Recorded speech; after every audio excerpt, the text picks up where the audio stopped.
Hi everyone, my name is Davy and welcome back to Davy Does Things. In this video we're going to get a little bit more up close and personal. I am going to be sharing with you my coming out story. So as a queer person, I can certainly tell you that coming out as a queer person does not mean that everyone in this whole world suddenly knows who you really are and that's that. No.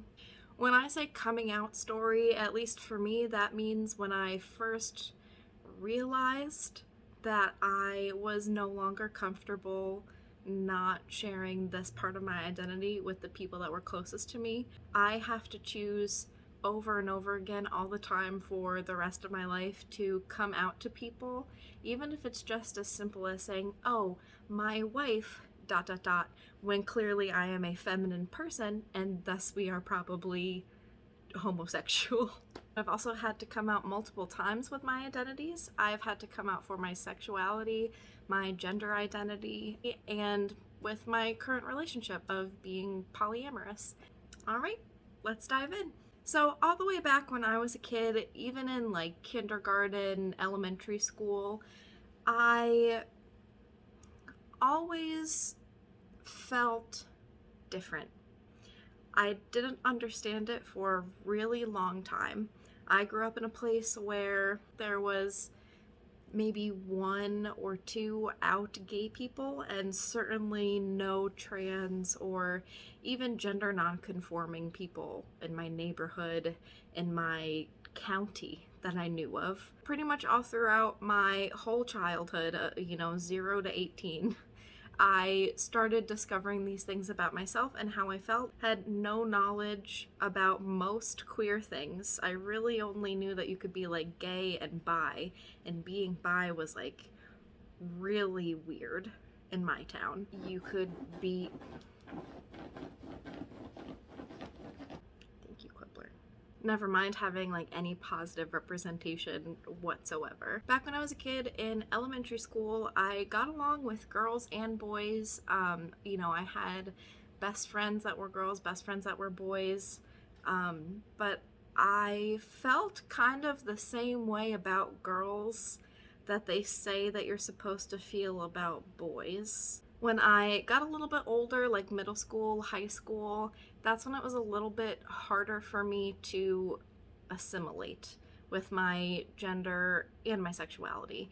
I didn't know any piece of it for a long time that I was any kind of queer. I thought I was a straight cis woman. I didn't necessarily feel like I was born in the wrong body or forced to dress a certain way, but I also didn't feel like I really had any freedom to express myself in a not super cis or straight way, if that makes any sense. I was also really struggling with my mental health. Again, that's something that I've been struggling with ever since I have memories of anything. So, even early as 4 years old.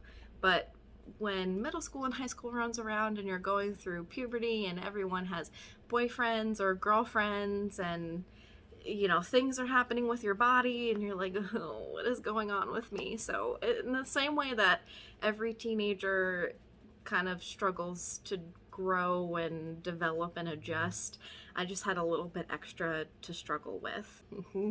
I had one fairly serious boyfriend for several years when I was in high school.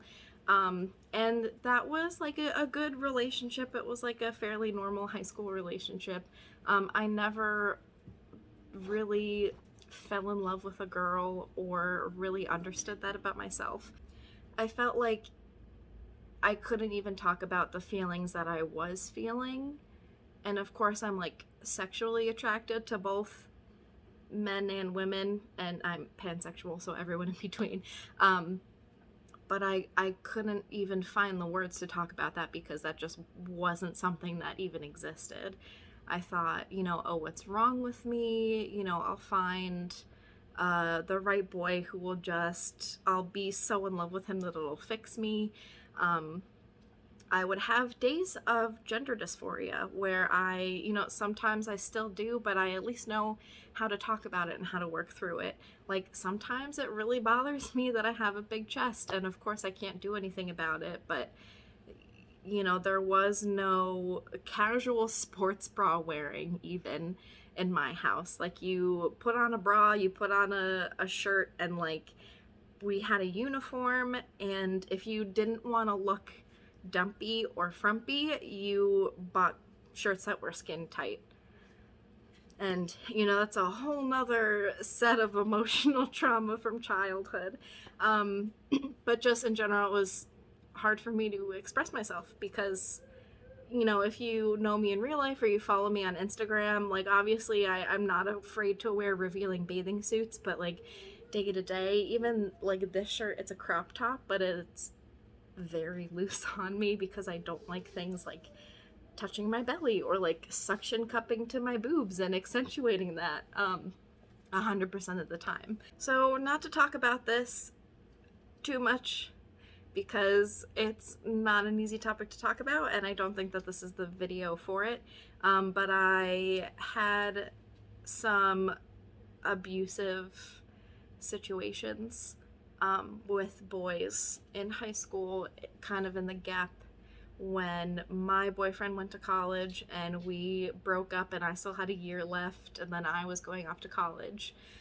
So that complicates things, but that's with relationships for me. That's not necessarily with men, but it doesn't help. And then I went to college. College really started to open up my eyes, but I was still like a tiny cis straight woman, which is not what I am.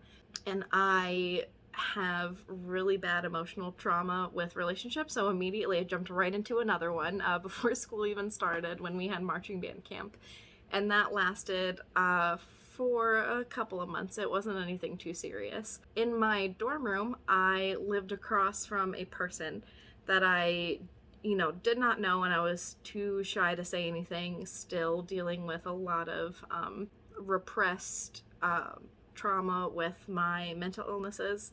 But of course I lived next to them, so I saw them a lot, and they were just like, I couldn't figure out what gender they were. So perplexed that someone could have this like level of uniqueness or like kind of a complicated gender presentation. I met them a few years later as like an actual friend, and we worked in the same office together. And of course, like, they are a non-binary person that uses they them pronouns. I just really can't explain the like total mind-blowing moment that I had that someone could just be who they were. Not too long after that, there was a couple month break in between that boyfriend and my next boyfriend, who I was with for like 2.5, almost 3 years. And I went away to Japan for a year, and that was amazing on so many levels. I started watching a lot more YouTube, like I said, because I didn't have a TV and I didn't have cable. But I discovered some YouTubers that are either trans or non-binary or just gender non-conforming or queer or gay, somewhere under the LGBTQ umbrella. I said to my friends one day, we were just hanging out, I was like, I think I'm like bisexual. And they're like, okay, whatever. Like, they're from California, so maybe they have a more progressive childhood than I did. Like, spill the tea.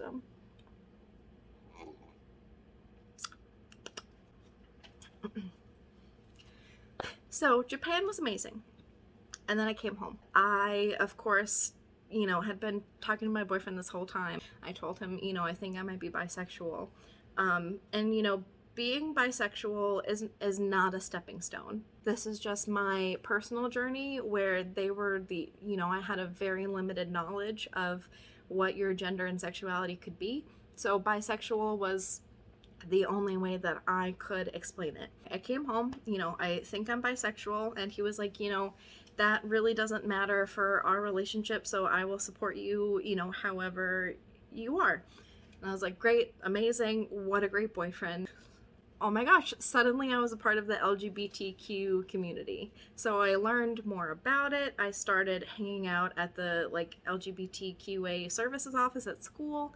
I made a lot of queer friends. It was really awesome. And then I started to identify as gender fluid because, again, that's a totally valid gender identity in and of itself. It is not meant to be a stepping stone. Just for me and my personal journey, that was the only word I had at the time to describe how I felt, and I felt that it described me really well.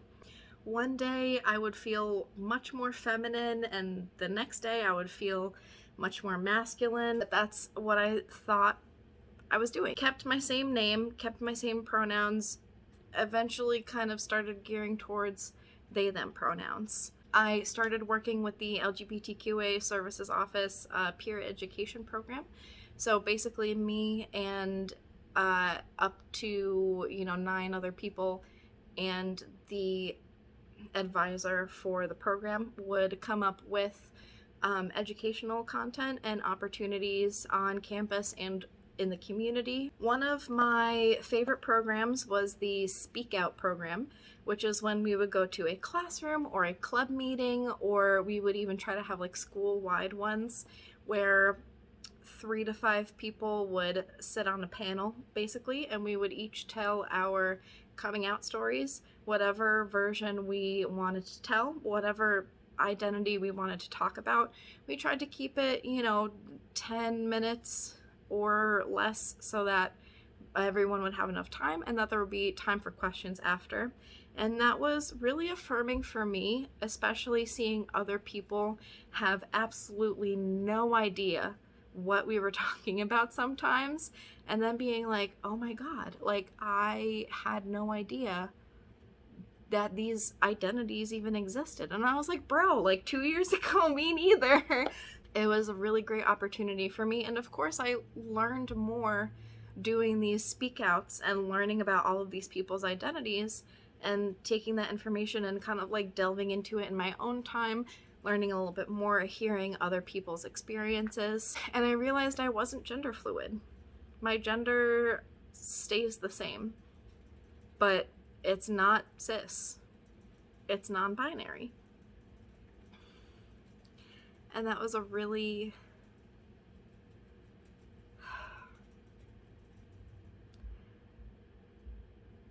I felt like that was the home base. And it was a great feeling. And with that language, I was also able to realize that I, like my sexuality, identify as pansexual, because, there's not just 2 genders that I'm attracted to, or I'm not attracted to like the ends of the binary. Like my attraction to people is limitless, and that doesn't mean I'm attracted to every single person that I meet. That just means, again, for me, that I'm attracted to a person and their personality, and we can have an intimate relationship no matter what they look like, or no matter, what kind of anatomy they have going on. So I, of course, kept a lot of this from my parents. Like, I told them that I was not straight, and they were always really accepting. But when I started to struggle with gender stuff in particular, I really didn't tell anyone at all. I kept to the internet, did a lot of reading and, commenting on Facebook groups and on Reddit, and like trying to figure out myself before I made everyone in my whole world deal with me being different. So the first group that I really tried out my new pronouns and my new name sincerely was my sorority.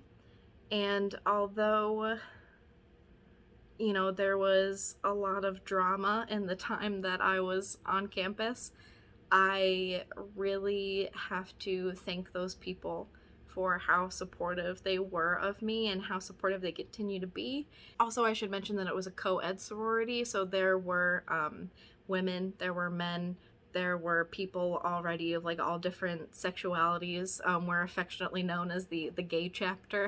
So it was not a problem for me to have identified as a cis person and then all of a sudden identify as a trans person. I changed my name in my very small circle of my sorority, and then it kind of expanded to my friends, particularly because most of my friends were in my sorority. And then when I would like start a new semester and I had new teachers, or at least a new group of students that I felt a little bit less uncomfortable in front of,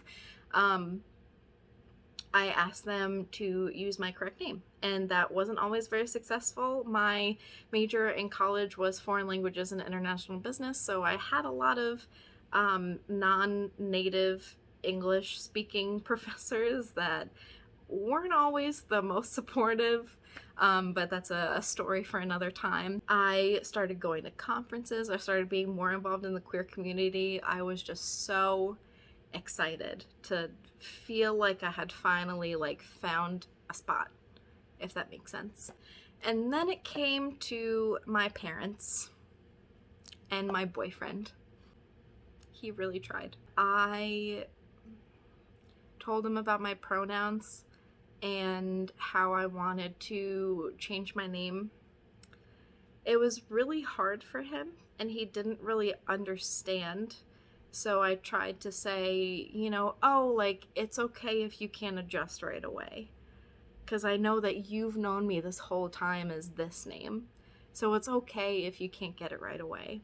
And being away from that relationship for so long, I now realize how messed up that was.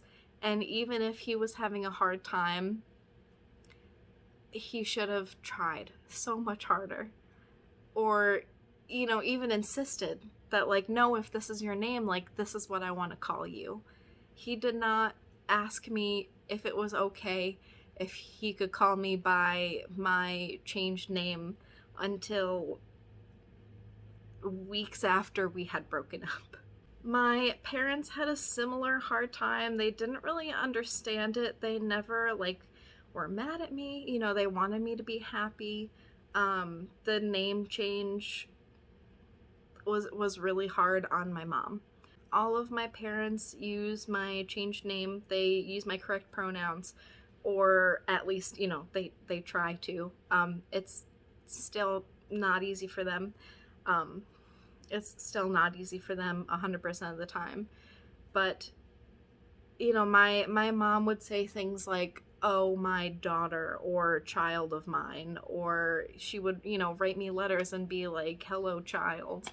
And, you know, that's a totally valid way to like try to get around using someone's name if you like haven't vibed with it yet, if you know someone that's transitioning.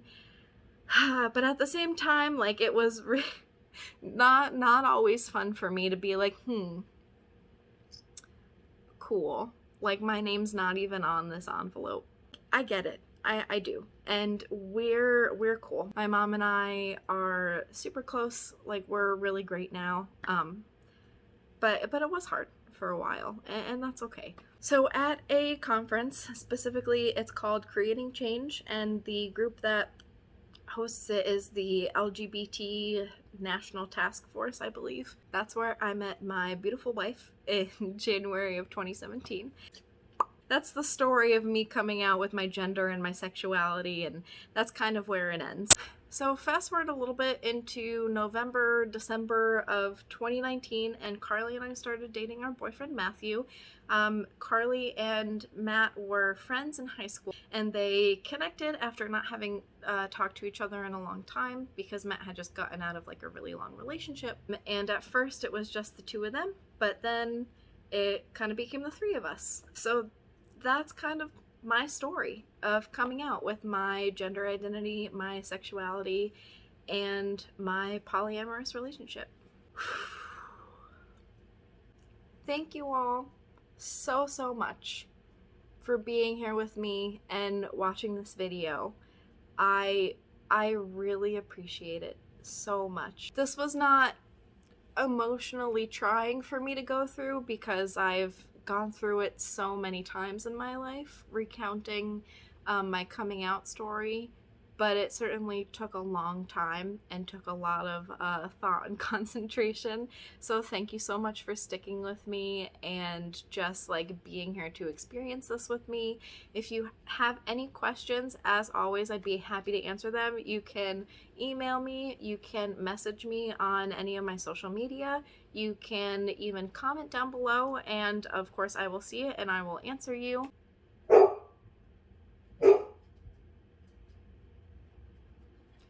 If you stop, my dog is barking, so I'm trying to wrap this up quickly. But thank you so much for watching. If you liked what you saw, please subscribe, like, comment, and share with all your friends so that they could learn a little bit more about what it's like to come out. Thank you so much for watching, everybody. Toodles.